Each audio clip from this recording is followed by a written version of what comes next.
चले वतन की ओर डाल के प्रेम की डोर। हम चले वतन की ओर डाल के प्रेम की डोर। बाबा खींच रहा है आज सहज ही अपनी ओर। हम चले वतन की ओर।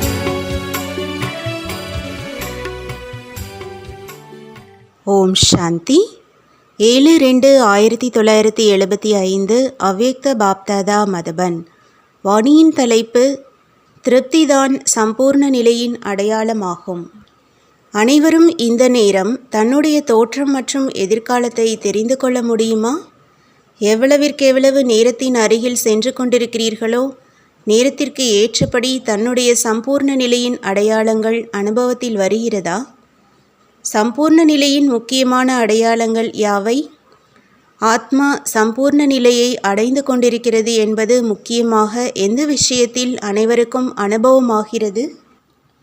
முக்கியமான விஷயம் இதுதான்.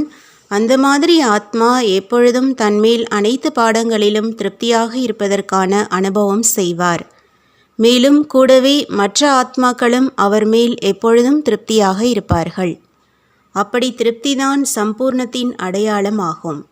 எவ்வளவிற்கெவ்வளவு அனைத்து ஆத்மாக்களின் திருப்தியின் ஆசீர்வாதம் மற்றும் சூக்ஷ்ம அன்பு மேலும் சகயோகத்தின் பிரதிபலன் ஒவ்வொரு நேரமும் கிடைக்கிறதோ அந்த அளவு சம்பூர்ண நிலையின் அருகில் வந்திருக்கிறோம் என்று இதிலிருந்து புரிந்து கொள்ளுங்கள். யார் எப்படிப்பட்ட சம்ஸ்காரம் உள்ளவராக இருந்தாலும் திருப்தி இல்லாமல் இருக்கக்கூடிய ஆத்மா நெருக்கத்தில் வந்தாலும் அவரும் நான் என்னுடைய சம்ஸ்காரங்களின் காரணமாகத்தான் அதிருப்தியாக இருக்கிறேன் என்று அனுபவம் செய்யட்டும். ஆனால் இந்த விசேஷ ஆத்மாக்களிடமிருந்து எனக்காக அன்பு, சகயோகம் மேலும் இரக்க மனதின் சுபபாவனை இருப்பதாக எப்பொழுதும் பார்க்க தென்படுகிறது. இவ்வாறு அவர் தன்னுடைய பலகீனத்தை உணரட்டும். இதுதான் அதிசயமாகும். இந்த பொறுப்பாளராக இருக்கும் ஆத்மாக்கள் ஆத்மா என்னை திருப்தி செய்ய முடியாது என்ற இந்த புகார் எழ வேண்டாம். அனைத்து ஆத்மாக்கள் மூலமாக அந்த மாதிரி திருப்தியானவர் என்ற சான்றிதழ் கிடைக்க வேண்டும். அப்பொழுதுதான் இவர் சம்பூர்ண நிலையின் அருகில் இருக்கிறார் என்று கூறுவோம். எவ்வளவு சம்பூர்ண நிலை நிரம்பிக் கொண்டிருக்குமோ அந்த அளவே அனைத்து ஆத்மாக்களின் திருப்தியும் அதிகரித்து கொண்டே இருக்கும். அனைவரையும் திருப்திப்படுத்துவதற்கான முக்கியமான சாதனம் எது? ஒவ்வொருவரும் கூறினார்கள், இந்த அனைத்து விஷயங்களும் அவசியம்தான். இந்த அனைத்து விஷயங்களும் சூழ்நிலையில் நடைமுறையில் கொண்டு வருவதற்கானவை.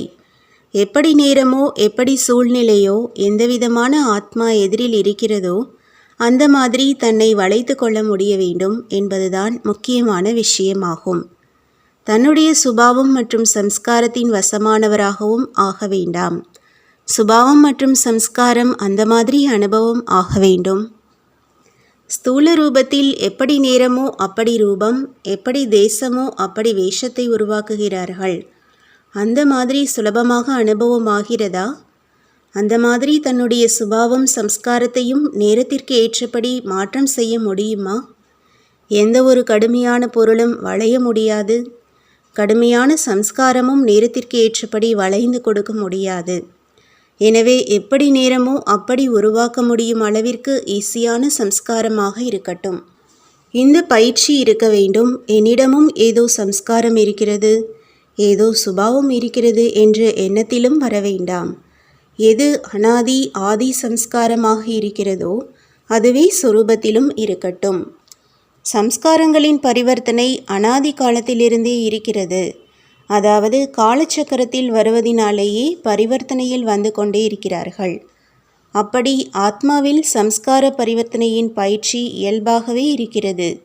சில நேரம் சதோ பிரதானம், சில நேரம் சதோ, ரஜோ மற்றும் தமோ சம்ஸ்காரம் நேரத்திற்கு ஏற்றபடி மாறிக்கொண்டே இருக்கிறது. இப்பொழுது நீங்கள் ஞானம் நிறைந்தவர்களாக இருக்கிறீர்கள் என்றால் உயர்ந்ததிலும் உயர்ந்த மேடையில் நடிகனாகி உங்களுடைய பங்கை செய்து கொண்டிருக்கிறீர்கள். சக்தி நிறைந்தவராகவும் இருக்கிறீர்கள், ஆனந்தம் நிறைந்தவர்களாகவும் இருக்கிறீர்கள், சர்வசக்திவானின் ஆஸ்தியின் அதிகாரியாகவும் இருக்கிறீர்கள் என்றால் சுபாவம் சம்ஸ்காரத்தை நேரத்திற்கு ஏற்றபடி சேவைக்கு ஏற்றபடி யாருக்காவது நன்மை செய்ய வேண்டும் என்பதற்காக மேலும் சுயத்தின் முன்னேற்றத்திற்காக பரிவர்த்தனை செய்வது மிக சுலபமாக அனுபவம் ஆக வேண்டும். இதுதான் விசேஷ ஆத்மாக்களின் கடைசி விசேஷ முயற்சியாகும். அந்த மாதிரி முயற்சி செய்வதின் அனுபவியாக இருக்கிறீர்களா? அந்த மாதிரி சம்பூர்ண தங்கமாக ஆகிவிட்டீர்களா? இதன் மூலம் தன்னுடைய வரிசை எண்ணை சோதனை செய்ய முடியுமா மற்றும் தன்னுடைய சங்கமயுக எதிர்காலத்தின் ரிசல்ட்டை தெரிந்து கொள்ள முடியுமா? பொறுப்பாளர் ஆகியிருக்கும் விசேஷ ஆத்மாக்கள் தான் நீங்கள் இல்லையா? சுபாவம் சம்ஸ்காரத்தை தன்னுடைய ஆயுதத்தின் சொரூபத்தில் உபயோகிக்க முடியுமா அல்லது கடினமா என்று இதனுடைய சதவிகிதத்தை பாருங்கள். இந்த விஷயத்தில் வெற்றியின் எத்தனை சதவிகிதம் இருக்கின்றது? தூரமாக இருப்பவர் குஷியாக இருப்பார் என்று ஒதுங்குபவராக இருக்க வேண்டாம்.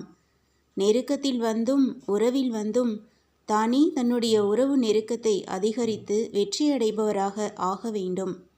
அப்பொழுதுதான் வரிசை எண்ணை முன்னுக்கு பெற முடியும். எல்லைக்கப்பாற்பட்ட அதிபதியின் எல்லைக்கப்பாற்பட்ட சம்பந்தம் தேவையில்லையா? அது எப்படி ஏற்படும்? வாய்ப்பு கிடைப்பதில்லை. ஆனால் ஒவ்வொரு காரியத்தின் தகுதி மற்றும் தன்னுடைய தகுதிகள் தானாகவே பொறுப்பாளராக ஆக்கிவிடுகிறது. எப்படி சாக்கார பாபாவின் விசேஷத்தை பார்த்தீர்களோ அந்த மாதிரியான விசேஷங்களை இந்த வருடத்தில் காண்பியுங்கள். ஒவ்வொருவரின் உள்ளத்தில் என்னுடைய பாபா என்ற ஓசை வெளிப்பட்டு கொண்டே இருக்கட்டும். யாராக இருந்தாலும் அவரும் என்னுடைய பாபா என்ற இந்த அனுபவம் அவருக்கும் இருக்கட்டும். அந்த மாதிரி அனைத்து விசேஷ ஆத்மாக்களுக்காக எதுவரை அனைத்து ஆத்மாக்கள் மூலமாக இந்த அன்பிற்கான மற்றும் அதிகாரத்திற்கான தன்னுடையவர் என்ற ஓசை எழவில்லையோ அதுவரை உலகத்தின் அதிபதியின் சிம்மாசனதாரியாக ஆக முடியாது என்று புரிந்து கொள்ளுங்கள். அந்த மாதிரி வெற்றியின் அடையாளம் தென்படட்டும். ஒவ்வொருவரும் இவர்கள் உலக நன்மை காரியத்திற்கான விசேஷ ஆத்மாக்கள் என்று அனுபவம் செய்யட்டும். இதுதான் சம்பூர்ண நிலையின் அடையாளம். நல்லது. எப்பொழுது 4 விஷயங்களிலுமே சம்பூர்ண நிச்சய புத்தி இருக்கிறது என்றால் பிறகு இந்த எண்ணம் உருவாக முடியுமா? இருப்பதே நன்மையே செய்யும் யுகம், நன்மை செய்யும் தந்தையின் ஸ்ரீமத் படி நடக்கக்கூடிய ஆத்மாக்கள் என்றால் நன்மையை தவிர முன்னேறும் கலையை தவிர வேறு எந்த எண்ணத்தையும் செய்ய முடியாது. அவருடைய ஒவ்வொரு நேரம், ஒவ்வொரு எண்ணம், ஒவ்வொரு காரியத்திற்காக வீணானதாக இல்லாமல் சக்தி நிறைந்த எண்ணமாக இருக்கும். பயப்படவில்லையே? எதிர்நோக்க வேண்டியது இருக்கும். சோதனையை சந்திப்பது என்றால் முன்னேறி செல்வது, அதாவது சம்பூர்ண நிலையின் மிக அருகில் வருவது. இப்பொழுது இந்த பரீட்சை வரப்போகிறது. நீங்கள் தெளிவான புத்தி உடையவராக இருந்தீர்கள் என்றால் மற்றவர்களுக்கும் தெளிவுபடுத்த முடியும். அதற்காக இது நடக்கப் போவதில்லை என்று நினைக்கவில்லையே? நாடகத்தில் அவ்வப்போது என்னென்ன நடந்து வந்திருக்கிறதோ அதில் வெண்ணெயிலிருந்து முடி எடுப்பது போலத்தான் இல்லையா? ஏதாவது கடினமாக இருந்ததா? பாப்தாதா கண்களில் அமர்த்தி இதய சிம்மாசனத்தில் அமர்த்தி அக்கறைக்கு அழைத்து சென்று கொண்டிருக்கிறார் இல்லையா?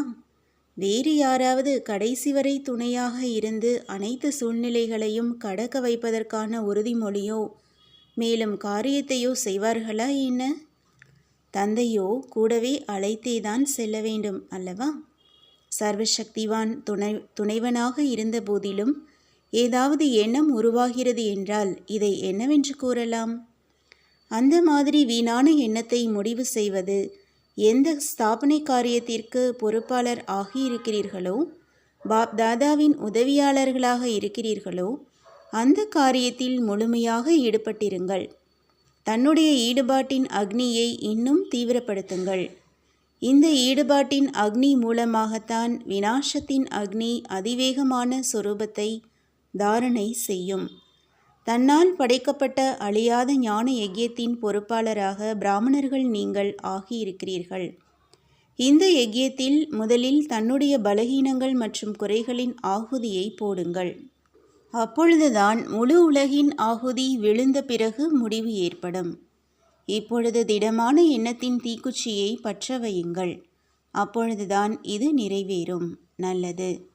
அப்படி ஈடுபாட்டில் மூழ்கி இருக்கக்கூடிய, எப்பொழுதும் நிச்சயம் என்ற ஆசனத்தில் நிலைத்திருந்து காரியம் செய்யக்கூடிய, ஒவ்வொரு சூழ்நிலையில் ஆடாத அசையாதவராக இருக்கக்கூடிய, எப்பொழுதும் பாப் தாதாவின் நெருக்கமாக சகயோகியாக இருப்பவருக்கு, அந்த மாதிரி அன்பிற்குரிய ஆத்மாக்களுக்கு பாப் தாதாவின் அன்பு நினைவுகள் மற்றும் நமஸ்காரம்.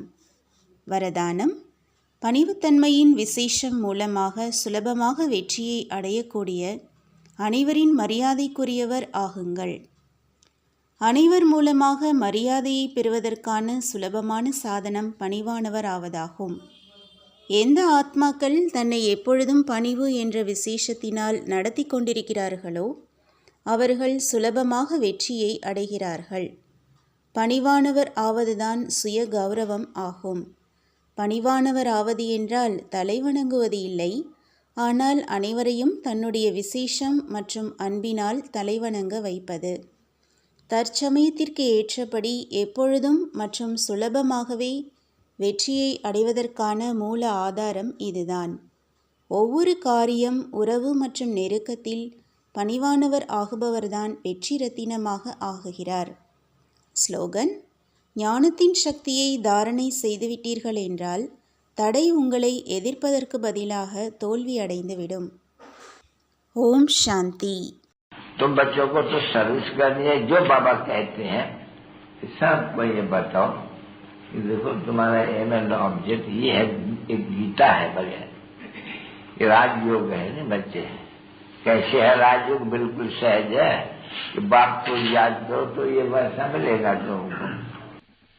ओम शांति।